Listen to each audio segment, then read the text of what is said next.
When I got my renewal, I was reading it. I thought, no, this has to be wrong. This has to be wrong. Showed it to my son-in-law, and he says, no, it's going up about $500.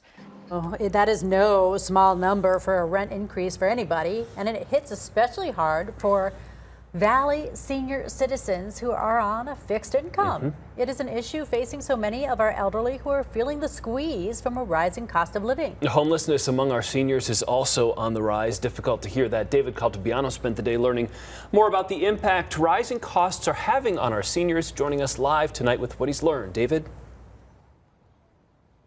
Well, Jared, some senior citizens, to combat these rising prices, are having to find another place to live. Others are ending up in the shelter.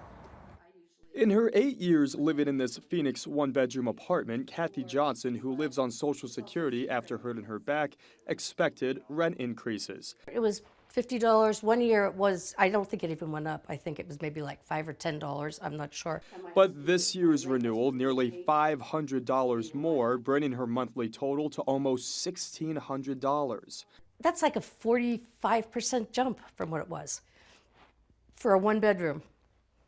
And the near 70-year-old only gets a little more than $1,900 monthly after her disability ran out last year. It was shocking, which I guess that's the best word.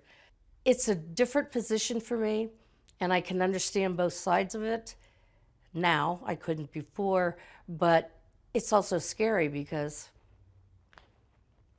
the rent keeps going up and I can't find a place.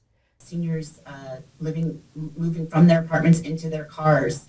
Ryan Balch is the Community Resources Manager for the City of Chandler. She says, like the rest of the Valley, they're seeing our elderly become homeless at an alarming rate. Very scary trend, to the point where we're actually having landlords contact us and saying things like, I know of 5 seniors in my complex who are not going to be able to re-sign their lease because they just can't afford it. What can you do? I had always thought when I retired I'd travel. But instead, Cathy plans to dip into her savings to make ends meet while trying to find an affordable place to live in the Valley.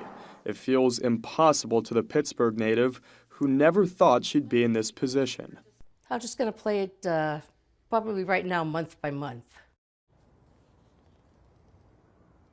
And worst case scenario for Cathy is she can live with her family. She does have some here in town, but for others who don't have that luxury, you're asked to contact your city for resources to avoid homelessness. We'll send it back to you in the studio. One of a lot of people facing that problem. David, thanks so much.